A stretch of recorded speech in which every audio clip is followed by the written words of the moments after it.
final stages in a championship which sees three contenders looking to battle for one overall crown. The challenge, though, here on what is RaceSpot TV primetime broadcast, this is arguably one of the strongest fields we have ever seen for a Friday night primetime. 4300 SOF, and it's pro Mazda field time because we're here at Circuit Park Zandvoort for what will be this final round of the championship and the final week here of RaceSpot TV primetime for the moment. Good afternoon, good evening, good morning, ladies and gentlemen, to wherever you are in the world. I am hashtag Do You Mind Jakesbury for the second week as Will Vincent has decided to take a nice vacation. Joining me alongside, as always, here, our resident man of Connery Maddock. Connery, qualifying at the moment underway. It's Filippo Orlandi who's just gone quickest on a 1:29.1 right now. But timers are coming in for some drivers looking to score those all-important points.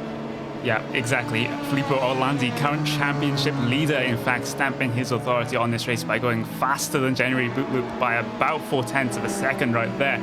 And, well, Jake, it's Zandvoort. It's a track on the North Sea coast of the Netherlands, in amongst these sand dunes. Hosted the Dutch Grand Prix all the way up until 1985, and I think it's a track that I wish Formula One returned to at some point during the future, since it is a brilliant circuit. It certainly is, and well, when you talk about this circuit and how difficult it can be, it's really challenging. A lot of camber changes, a lot of right-hand corners as well, and the natural flow of this circuit, which edges its way through the dunes and slices it through like a knife through butter. To show this all in perspective, on-board lap then, one lap of Zandvoort, on board with the 15 of Ollie Croker.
Of the track then done by the driver of Ollie Croker, as his timer then means that he finishes overall with qualifying and everyone's laps are done. 1:31.6 for him though at the end. Let's get a look though at how the grid looks.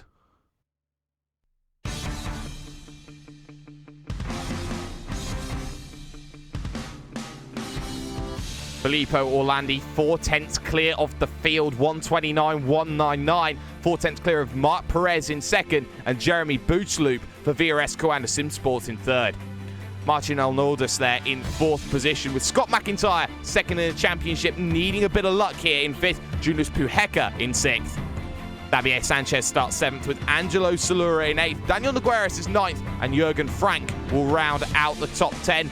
Let's continue on down the likes of Stefan Rostjan, Justin Lindsay, Zach Rinke there with Petteri Ruotsalainen there. There's a bit of a mouthful for you. Max Bartolotta, the third of the championship contenders. Joseph Newman and Ollie Croker make 17 here. A grid here, a big run down towards turn number one, that Tarzan Bock turn one.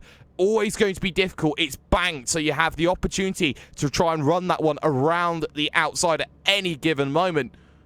But everything in qualifying suggests it's going to be a runaway victory. Very difficult to try and run away from the likes of Marc Perez and Jeremy Bootsloop, but specialists are what specialists do, and sometimes the specialist is better than the versatile all-rounder. Drivers like Julius Puheka will be looking to try and get some good results out of this. So we're just waiting for 2 cars to get onto the grid. Martin Arnoldus and now Scott McIntyre will be holding the entire field at ransom here just for the moment. And this is going to be 20 laps of racing here today. Expecting around half an hour, maybe 35 minutes for the racing action to go. And well, 10 seconds remain before we get this race underway. Onto the grid comes Scott McIntyre. Uprise the engine notes. Let's give us a green light, because we are ready to go, and it's a pretty good start from Filippo Orlandi. Side by side, they'll go for 5th and 6th then. As you can see also, Marc Perez under a lot of pressure there. A little bit of a move there. Boutaloop having to back out of things in the early goings there as he gets himself into 3rd position. Marc Perez up into 2nd. Arnoldus there. McIntyre, Puheka at the track. Slopes its way down in as they all look to file it on and get themselves through. Thankfully though, Connery, it's a clean starting for all except one. Yeah, rather clean start, and most of your drivers are single file right now, but the number 12 and the number 6, this is Nogueras and Lindsay. They're still going to head away battling through the turn 4, turn 5 section here. Lindsay's just going to lose out here around the outside as Nogueras takes that position. Yeah, Nogueras taking that position, doing a good job of taking that position as well. So Nogueras now just trying to make some moves through this field here. It's a difficult mid-pack. Jurgen Frank, Javier Sanchez, all in that mix then here is Javier Sanchez looking a lot here on the back of Angelo Solura's in front of them. They're going to go side by side, and Scott McIntyre, 2nd in the championship, gets a little bit of a tap from the driver in Martin Arnoldus. So Arnoldus then getting a little bit involved, and that's what Scott McIntyre doesn't want as Jurgen Frank decides to back out of it. McIntyre is now just grasping here a couple of moves, Connery, and he just needs to stay calm with the way that he's making these happen. Yeah, exactly. It's not the most ideal first lap for him, especially with his championship fight with your current race leaders. He runs wide yet again, coming towards the end of the lap, and he's going to have a huge momentum loss coming out of the final corner here. He's going to come under threat from Jurgen Frank, and Jurgen Frank will get that position done as they come towards the start-finish line this time by. As actually goes very, very close to the wall there to Scott McIntyre. Now he's under risk from Daniel Nogueras around the outside of turn number 1, but he's going to make his way down the inside instead of Jurgen Frank as they take it side by side out of there. Into Gerlach they come along, and well, for the moment it's going to have to be back out of it there. Scott McIntyre couldn't do anything on Jurgen Frank as Sanchez in front runs a little bit wide, but at the front of the field it's still Filippo Orlandi, championship leader, race leader at the moment. Perez 2nd, Boutaloop 3rd, train of 3 breakaway as things stand as Lindsay gets involved in a big wreck. The 6 machine turned around at Hasenboat, and well, he was in that big train heading themselves down into that turn number 3 difficult braking zone. He just got a little bit out wide there, Connery, just tangled wheels, and it's so easy to turn this Pro Mazda around after that. Yep, exactly. Just coming down on the entry to Hugenholtz there, and I think you have to put most of the blame onto Ruotsalainen right there. He went in a little bit too hot into the corner and too close to the car ahead of him in terms of his right-hand side. Just spun him right around. Caused a little bit of pandemonium behind his drivers, had to avoid him. I think that was the car of Stefan Roseggen as well. That had to come to complete stop to avoid him. Luckily, no contact for him. Jurgen Frank's been involved in the incident as well on that lap. Contact with, oh dear, guess who? And that is Scott McIntyre who's been involved in that one then. The pair of them were heading themselves towards Marlborough and Renault and those sorts of corners. And it was just a case of one tap on the rear, and it changes everything. At the front of the field, though, battle for your race lead. Marc Perez down to the inside. Marc Perez up to the front for now.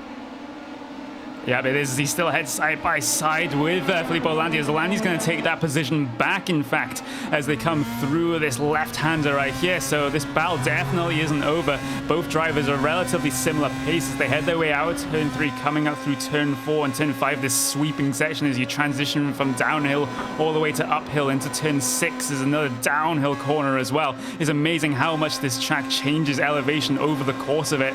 Meanwhile, it's still going to be Filippo Orlandi leading. Marc Perez still on his tail though. Yeah, Marc Perez just trying to apply the pressure to Filippo Orlandi. Orlandi doesn't have to do too much here in this situation. He knows that if he just finishes ahead here in this race of his rival Scott McIntyre, the championship is going to be all but his. Perez and Boutaloop, as Primetime normally does, it's normally there for a little bit of fun and to show their worth in this. Marc Perez tucks right underneath into the Audi S, into the right, and then this difficult bank left-hander. Get on the power as late as you possibly dare before you get yourself onto these final 2 corners. And this is something about this circuit here, Connery, which makes this Will Vincent's favourite. The final 2, the last corner and the first corner, are banked. This had oval interior design put into what is a road circuit, as Marc Perez now looks to make the move again. Yep, here we go, side by side down the pit straight. Perez is going to have to try around the outside on Filippo Orlandi. Coming down into turn 1, he can use that banking to help him around there, but it's still not quite going to work in terms of completing the pass, but it still allows him to get side by side coming up to turn 2 and then to turn 3. This left-hander here as Perez just trying to search for a line that works, but he just can't find one just for now.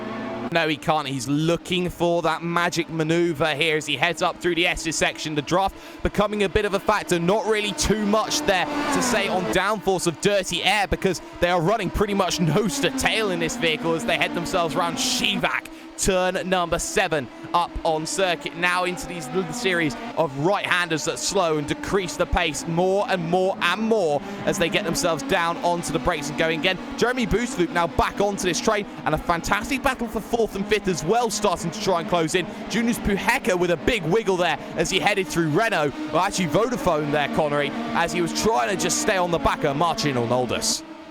Yeah, that's just going to drop him back just a couple of tenths as they head their way down into the Audi S. Top 3 cars all now very, very close together because the top 2 cars had been fighting last lap. That has just allowed Jeremy Boutaloop to reel that gap in just a little bit, and that's something that top 2 drivers just have to be careful of. Jeremy Boutaloop, we know he can take any opportunity that presents himself as defensive inside line, sort of like an IndyCar move there from Filippo Orlandi, just trying to break the draft coming down the pit straight, not give Marc Perez an opportunity on the brakes coming down into turn 1. 2 cars at this event are Justin Lindsay and Jürgen Frank here in this one.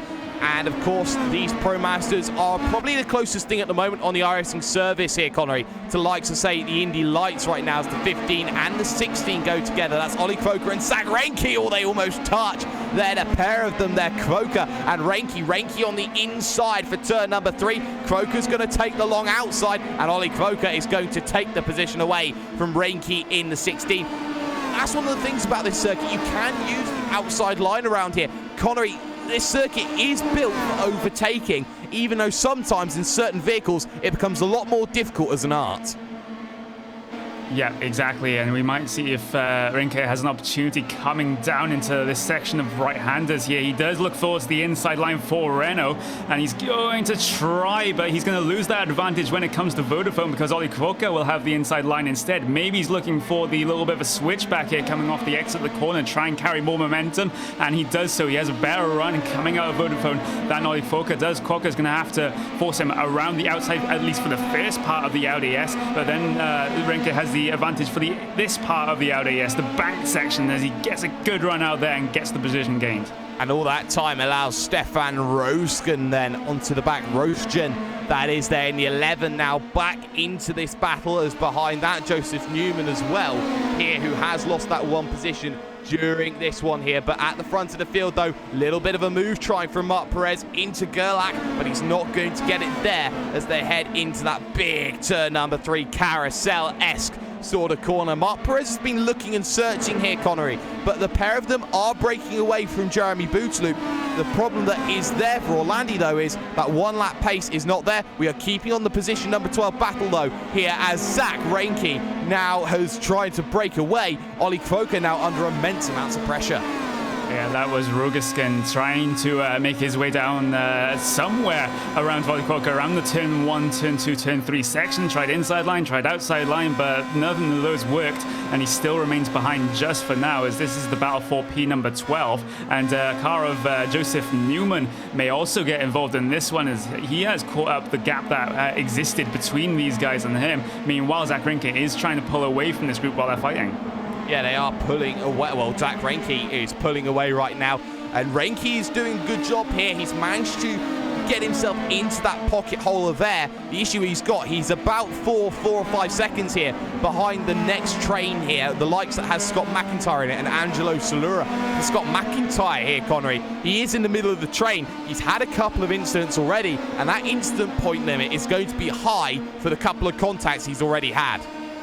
Yeah, he has to tread very, very carefully here with the instant limit that iRacing do enforce during these official series races. As there was a lot of brake smoke coming down into turn 1 there. That was actually, in fact, Scott McIntyre, the same driver we were talking about with the incidents, very deep on the brakes coming down into turn 1, trying to find a gap on Solura as he looks towards the inside now, coming down turn 3, but backs out of it just in time. That was very close, Jake. Brave, but Scott McIntyre needs to make moves and hope for a mistake out of Orlandi. He knows that if he can just beat Orlandi by 2 positions, title's going his way, but he can't influence that here at the moment. He's relying on Marc Perez and Filippo Orlandi to come together. He's just got to try and score as many points as he can in this situation. He knows the battle for third, for second and third, is over because Bartolotta is down in P15 and he doesn't have anything to fight for in this race. For McIntyre, he's just got to stick behind and hope he keeps out of trouble. Angelo Solura is the driver just in front of him, and there's nothing really saying that he's making that move. Although he is close here in this situation, Connery, there is an opportunity down to the Audi S. He's not close enough, though, to make a move, but he'll try and set him up for the run down into turn number 1 and that Tarzan corner.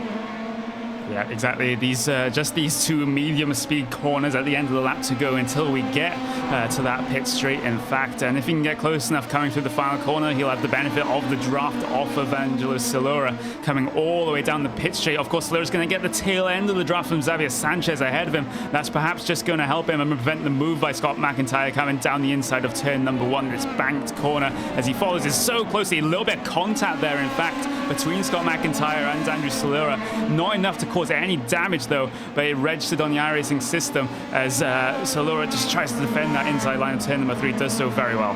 He does so very, very well. So Solura with a resilient defense here. Scott McIntyre, not much that he can do to get himself past. There has been a change, though, for the race lead. It's now Marc Perez in front of Filippo Orlandi. That was pretty much your bread and butter into turn number 1. And for Orlandi here, Connery, he doesn't have to go and try and get the win back again. He'd like a race win. He doesn't need a race win for the title, though. He can just sit and he can wait and he can prost this out till the very end. The verb to prost here on RaceSpot TV. Indeed, and, well, of course, as you mentioned, he doesn't need to win the championship, but I think he'd really be wanting it right now because this is basically one of the highest strengths of field that there ever has been in the Pro Mazda Championship, and Orlandi is going to want to win that one. So he has reason enough to get back past Marc Perez here. He does here, and it's been maybe a year and a half, 2 years. Certainly is. You have to argue pre-Formula Renault since we've seen the likes of a massive field like this. Again, I remember the likes of Justin Brunner and Govan Keeney battling it out as Orlandi now looks again down to the inside at Tarzan, and he's going to make a big power move and take the position away. But Marc Perez is not done. He'll try and battle this one on the outside into Gerlach. He's not going to be able to hold that line through Gerlach, so he'll have to wait. Jeremy Bootloop now onto the back of the train in the VRS Coanda Simsport number 3 machine there, Connery. 1, 2, and 3, they're all back together again. Jeremy Bootloop hasn't been able to run at the same cadence, though, as everyone else. He's been struggling to get right in there. Shivak now comes up, and Perez had to back out of it there because he was closing too close up to the back of Orlandi. Yeah, as they head their way through Marlborough right now, then it goes up to Renault here, the second right-hander. And you gotta say, Jeremy Bootloop, a very experienced driver in other series, coming over to this Pro Mazda car just for this Friday prime time. And, well, as I said, he's a very experienced driver. He knows what to do in these situations. If he's not quite on the pace of the top 2 drivers, he can just wait and just sit there behind and just see what happens between these top 2 drivers, because they could get themselves in some sort of incident, and Bootloop's right there to capitalize if something goes wrong. Yeah, you could argue he is in the catbird seat if you were using IndyCar reference here. The thing that you have to remember about Jeremy Bootloop, he is one of the veterans. He is one of the drivers that everyone has a little bit of respect for. Of course, formerly a Grand Prix driver in the iRacing World Championship, now running in the Blancpain GT series with VRS Coanda Simsport, of course, formerly of the Radicals Online team. The top 3 split by just half a second as they go across the start-finish line. and the top 5 are just split by 2.5 seconds here, Connery. Jonas Puhecker has Marcin Arnoldus. He's trying to fight here, and this is the position number 4. If any of the top 3 come together, these 2 drivers will be looking to pick up all the scraps. Yeah, exactly. And can you believe already that we're coming up to around about halfway through this race? Already it's a sprint race by all means, no pit stops at all. It's only 20 laps from the start to finish. And, well, it's going to be go time for most of your drivers right now. It's not like an endurance race where you can wait and just sit there and be happy with your position. These things come and go quite quickly, and, well, they've got to make up positions soon. They have to make positions up soon. Drivers need to start making ways through. Scott McIntyre is one of them because he's through on Angelo Solura and he's away. Look at this battle, though, down for position number 10 to the inside. Tries Nogueras on Petri Ruotsalainen there. And Ruotsalainen does a good job of defending into Renault corner. That group there, Angelo Solura, you see the gap that's developed there, Connery, is 1.2 seconds between them. Now Scott McIntyre is chasing down Javier Sanchez, and he was that last time by 0.4 of a second quicker. Yeah, exactly. So it's going to be, well, it's going to have to be another pass for Scott McIntyre, but he's going to need a lot more passes than just one to bring himself back into the championship fight with Filippo Orlandi. He was 10.1 seconds behind your race leader last time by, and with only about 8 or 9 laps to go, I don't think it's going to happen for Scott McIntyre, pending issues with Filippo Orlandi. Well, talking about that, Orlandi was under a lot of pressure down in towards Tarzan box number 1. He moved to the outside of the circuit to try and get the best line through that corner, and that was well played from him because it caught Marc Perez a little bit off guard, and now he's got an ever so slight buffer as they head towards Shivak right now. This is lap 11 of 20, just 10 laps to go, 9 when they cross the line. And any one of these top 3, any one of the top 5 even, you could argue, could still win it. And there's been not any mistakes from any of the top 3 during this race so far. They've all been flawless here. Orlandi holding on to things at the front as he would want to do in this situation, but he knows that Marc Perez and Jeremy Boutaloop want to put that challenge to him, Connery. Right now, would you just be in Orlandi's position if you wanted to be uber conservative? Drop to the back of the train and just hope no one crashes? Or do you want to stay out in front and hope that nobody tries to pass you and create a crash? I truly think he just wants to win this right now. Again, as I've mentioned before, with one of the highest strength of fields ever in a Pro Mazda race, he wants that accolade to add to his collection. And we're going to see how hard he's going to fight for it here as Marc Perez has a decent run coming out of the final corner. Again, a more of a defensive inside line for Orlandi as Marc Perez is going to have to be forced around the outside. No, he's not. He's going to change lanes. Marc Perez has to have a look down the inside. He wasn't really expecting that. And that was a little bit of a cheeky move there from Orlandi. It was, and it's not the first time he's tried to do it either. So Marc Perez now knows that the outside line is the best one as they head in towards turn number 3. 1, 2, 3, all line Sterling train. Let's get some words out. Xavier Sanchez has been caught by Scott McIntyre as they head through turn number 3. McIntyre looking for position number 6 on circuit, a 1:29.5. His last compared to the 1:30.1 of Sanchez. 0.6 of a second quicker, Connery, and Scott McIntyre can make as many positions up as he likes. He still knows that the championship is too far out of reach, but he just wants to get as many positions as he can to get an overall race result right now.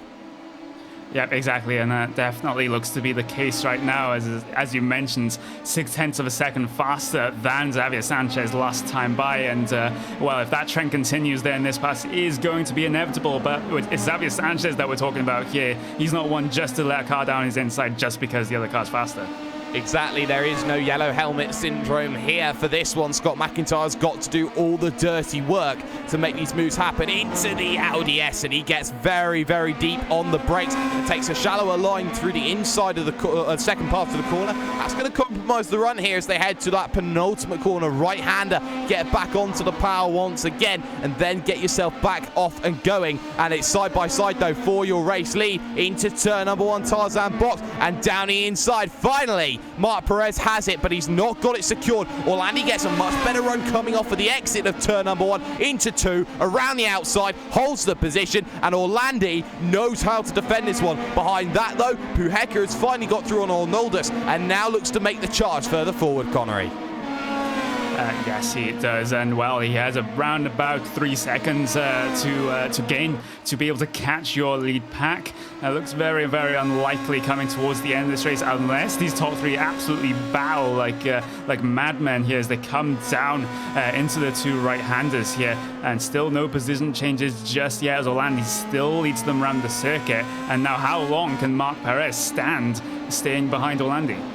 Well, he will certainly not be liking that gearbox and that exhaust that is puffing out flames every time they shift up and down. So he now knows the way that he wants to fight this. So he tried the inside, it didn't work. He tried the outside, it hasn't worked as of yet. He needs to get himself maybe onto the outside into turn number one, run that outside line, get himself brave outside turn number two, and then hold himself off then for the rest of the event. He might be trying to play waiting as Bootloop now starting to fall back here in this battle. Marc Perez tucked in right underneath, looking to close that gap down on Orlandi. Gap across the line. It's going to be about 1/10 of a second here as he moves to the inside. Orlandi was not going to let him have the outside line. He gets the majority of the inside of the corner, but finally he gets a good run out of the corner, and it's side by side though still as they head through. They tried to go too wide, but finally Marc Perez shuts the door, hangs the washing out to dry, and says, you know what, chores done, I'm up into the race lead. Yeah, exactly, and this may also be Jeremy Bootloop's opportunity. If he has any other semblance of pace in that Pro Mazda, he may also be looking to try and get past the number 7 machine, as well as they head their way into Shivat corner, turn number 6, coming down into Marlboro. Filippo Orlandi has a run coming down into here, but he's going to back out of the move just for now. He's just being a little bit patient, as actually is he. He's just going to look for the dive right down the inside of Renault, and they're going to have the opportunity coming down into Vodafone because the track is so wide here on entry as well. Still not going to be able to make it work. He's looking to try and force a mistake out of the driver of Marc Perez. He's testing his mettle and he's losing time in this situation, but he knows he can build that up back in the slipstream. Scott McIntyre in the 8 machine is through on Javier Sanchez for position number 6. He did that last lap, so now he's got 7 seconds to catch on Marcin Arnoldus, and I don't see that happening in the last 7 laps of this event. But we've still got some great battles. Daniel Nogueras versus Petri Ruotsalainen here. And Ruotsalainen just about infringes the draft here, Connery, to hold off against Nogueras.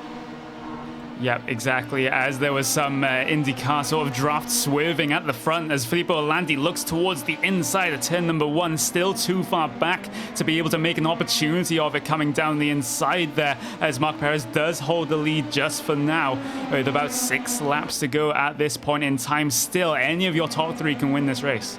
Top 4, I'd argue Puheka's got a chance. 129 won the last time by, although a mistake coming out of turn number 3 will jeopardize that a little bit.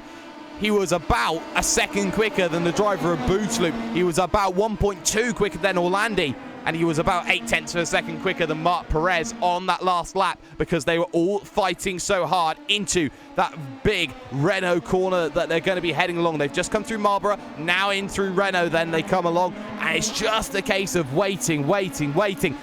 It's a passive corner. There's a lot of medium to low speed corners around here, but there's nothing really tight around this circuit, Connery, in terms of cornering. You can't send one down the inside very easily, because the moment that you do, you know that there is going to be an opportunity of retort on the exit.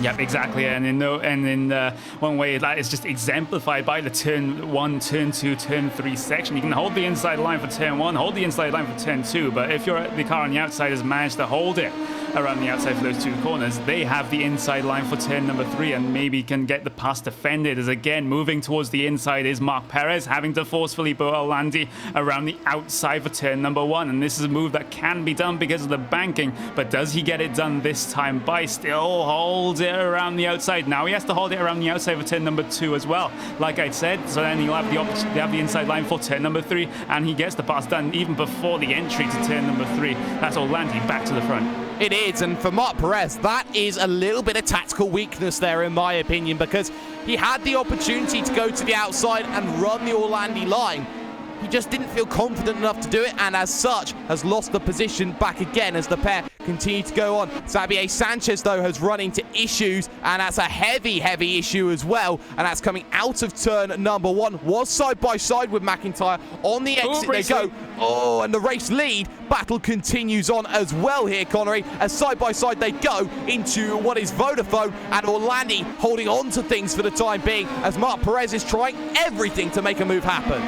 Yeah, he's going to be close enough coming down the inside of the Audi S, but that only gives them the advantage for the initial part of it, because he'll have to hang it around the outside of the second part on that banking as they head their way side by side for the race lead. That's Marc Perez through on Filippo Orlandi, but only by just a fraction of a car's length, as Orlandi will have the draft and the opportunity coming down into turn 1. And now Puheka's on the trainer 4. Here comes Orlandi to the outside line that he seems to love in towards turn number 1. And with just 4 laps to go, business, in the words of good old JR, has just picked up, and he'll get the move done surely before turn number 1. Bootloop will try and follow the line, but right now the top 5 are split by a second and a half. Perez tries to fall back into line. He will fall back into line. That's going to allow the driver Orlandi a little bit of breathing room as they head through turn number 3. Trainer 5, it now is Connery. Yeah, this is all this fighting is just allowing the likes of Puheka and Arnaldos as well to be able to catch up and to make this a 5-car fight for the race lead coming towards the end of this race. So a few laps ago, it was 3 cars that could win this race. Then it was 4 cars, and now 5 cars. It is now 5 in through Marlborough. The trainer 4 goes along as Puheka now dives to the inside of Bootloop. Goes in a bit too deep. They touch, and over and round. It's going to go Jeremy Bootloop. He just manages to avoid Marcin Arnaldos, but Bootloop's chance is now gone in terms of the battle. Let's get a replay on screen of that one. It was just a case of being a little bit too greedy there from Puheka. It was a big turnaround. In fact, there was contact between Bootloop and Arnaldos. That was the whole point of Bootloop getting back together again. Now with front nose damage, that was the warning shot, and for a driver like Scott McIntyre, he hoped that it was Orlandi that was involved. It wasn't. Yep, exactly, and McIntyre only has a couple of laps for his wish to come true. As I'm looking back at the incident, Puheka way too late on the brakes, completely missing the apex by a country mile, pushing Bootloop off of the track as we head towards live pictures right now, side by side for the race lead. Coming down into turn 1 yet again, this time is Marc Perez on the outside line, but he files in behind just for the exit, looking to get a good run, maybe to make an opportunity of it, coming down into turn number 3, but he's not going to be close enough to make that move just yet as he follows him close. As soon as it was a trainer 4 looking towards a trainer 5, it's now a trainer 2 trying to become a trainer 3. Puheka's there, but he's not there enough, and I think he's not even getting the draft, or is maybe getting the faintest of coattails to hang on to right now. Marc Perez, though, versus Filippo Orlandi. That's your battle for the race lead. That's the battle that could decide a championship here if Orlandi and Perez come together. But here on Friday night primetime, the action does never rest, and it certainly always does try to throw up a spectacle. When they cross the line, Connery, it's 2 laps to go. And in this situation, as Orlandi runs a little bit wide, actually, coming out of that corner of Vodafone, you have to feel that both drivers have given everything on this circuit here today.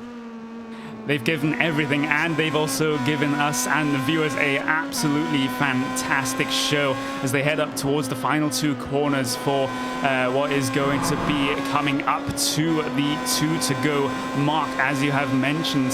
And Perez looking to get a good run out here, gets a decent run. Again, defensive inside line for Orlandi, trying to break the draft as he actually is going to move towards the more of an outside line to defend turn 1 as Perez looks for the inside line, does not decide to go for it just yet though. He's biding his time, but there's not a lot of time left. There was a lot of weaving from Marc Perez. He wasn't confident enough on the straight, maybe looking to try and get a half nose as he has a little half look again into turn number 3, but again, he's not going to be able to make anything happen here. Is that driver in the number 1 machine of Marc Perez, indicating he has the highest iRacing in the field. Don't count out some other battles. Salura versus Ruotsalainen is going to be another one there, as actually Daniel Nogueras has had himself an issue in the last lap or so, and that was out at the penultimate corner, and that's a self-spin, Connery, and that was from a very good position.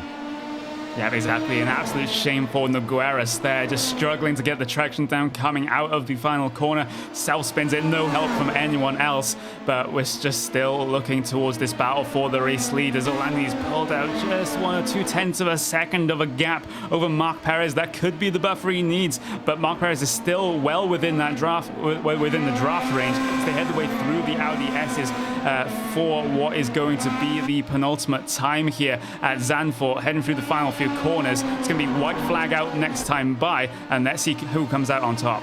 White flag out this time by then as Orlandi holds the advantage on the final lap at Zandvoort here in the Pro Mazda Championship. Look to move here and they're going to try and switch the beams, but Perez had to back out there. Little bit of a misdemeanor. Big power move to the inside from Perez. Orlandi will have the outside that he's used so well. Will use the advantage of the better traction down the hill as he heads now up into 3 of Gerlach and now 4. They're going to try and hold it side by side in through this long section, and now they'll try and get the run up the hill for the driver Marc Perez. Elbows out. There's nothing left to lose in terms of this one. Orlandi holding the advantage then up the hill through the lefts and rights then of the Jews, and to the inside maybe a Shivak. Very difficult place to make a move. Perez thinks better of it and backs off. Loses a couple of tenths of a second because of that one. And now Marlboro followed up now by Renault here as they now head through these series of right-handers. It will change to a left and the gap's open. Mistake though from Orlandi as he ran a little bit wide. Had to correct himself a little bit to the inside, and now a mistake from Perez as he was a little bit too greedy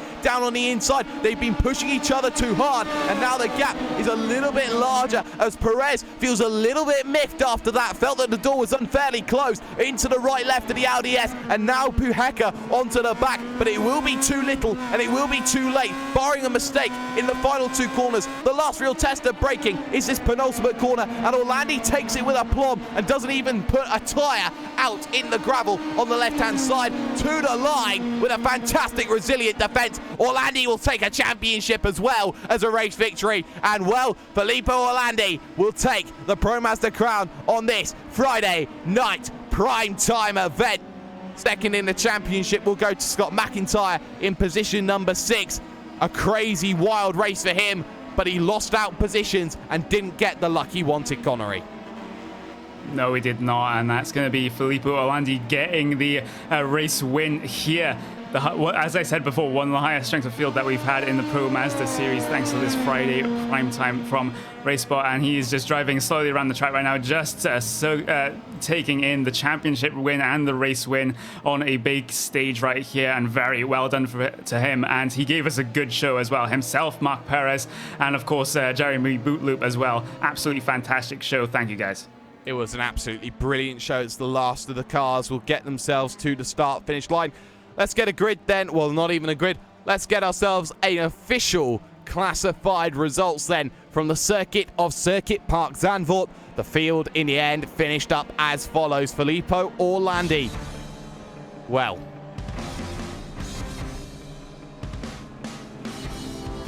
Filippo Orlandi would take the victory in the end. 30 minutes, 2 seconds. He'll take the win in the end by 4 tenths overall from the driver of Marc Perez. Jonas Puheka finishes in 3rd. Martin Arnoldus will finish in 4th, with Jeremy Bootloop suffering with an incident in the final couple of laps to finish 5th. Scott McIntyre, championship contender, fell down by the wayside in 6th. Angelo Solero would finish 7th, with Petri Ruostalainen making 6 positions at the end to get himself into position number 8. Zach Reinke up to 9th, as Daniel Nogueras would round out the top 10 with a spin. And then at the second page, Stefan Rosgen, Joseph Newman, Ollie Croker, and Max Bartolotta round out the field for today. But aside from that, Xavier Sanchez, Justin Lindsay, and Jurgen Frank were drivers who finished laps down or failed to finish.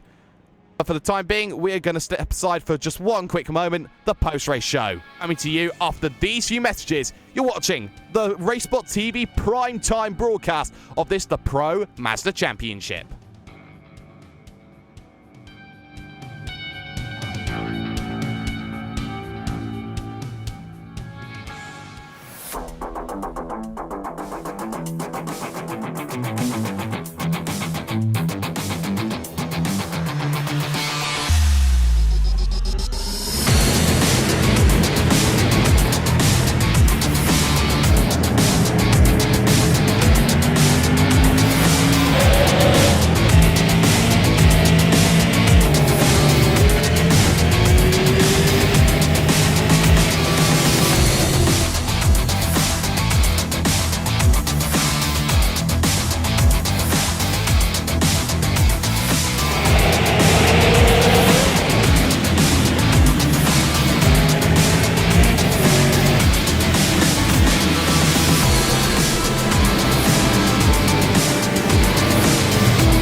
And well, the fantastic finale to what has been RaceSpot TV primetime Friday nights has given us all a spectacle that we wanted to behold. It was Filippo Orlandi who took the victory in a number 7 machine, and with that took the championship as well in that regard.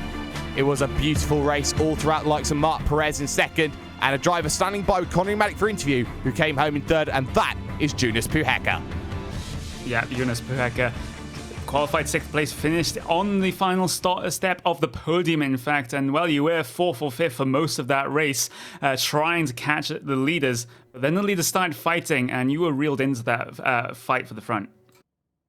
Yeah, I was kind of hoping for that, which is why I didn't want to battle Martin too much at the early goings. So I was trying to indicate him to, just go. But then I saw one chance, didn't get past, saw another chance, got past, and after that I was just trying to catch up to the leaders. Yep, exactly. And, well, eventually you did. You made it a 4-car train for the front of the field. And there was shall we say, a hopeful move? Shall we say a hopeful move, Jonas? Yeah, I mean, I don't know what to say. It's a move more suitable from far less experienced driver than myself. And it's 100% my fault. I saw a gap and I went there and there was a gap. And then I looked at brakes and screwed the braking a little bit. So I went too far deep into the corners. All credit to Jeremy for managing to avoid me, but I didn't mean to do that, so sorry to Jeremy and also Martin, who was involved, and after that I was just trying to get on my beats, but it was quite difficult. Yeah, exactly. And you did miss the apex by about 15 miles right there. But and then, of course, the other car of Martin did actually get caught up in the incident when Bootloop span back into the middle of the track. And how was it, apart from that, out there today, in terms of the racing, especially with Martin when you're behind the race leaders? Well, with Martin it was good. I was unsure because I hadn't raced against him previously. I'm always a bit cautious. Call me elitist, but I'm always a bit cautious when I see high numbers up in the front, That's usually indicating troubles. But this time it wasn't. Martin was a really clean racer, did nothing wrong. And he did really well to hold me back, put his car in all the right places. And I couldn't really get the message to him that go. So once I got past, he gave me the room nicely on the outside, and that was fine. And the racing was great. I haven't raced a Pro Mazda in 2 years, so it was good to be back, but I hope for a result that didn't indicate a comment of Club Finland dirty dive. All right. Well, we may see Pro Mazda back next season for Friday Primetime if you, the sim racing fans, go out and vote for it. But Jake, this is about all we're going to have time for. But before I pass back to you, Eunice, are there anyone you want to give a shout out to?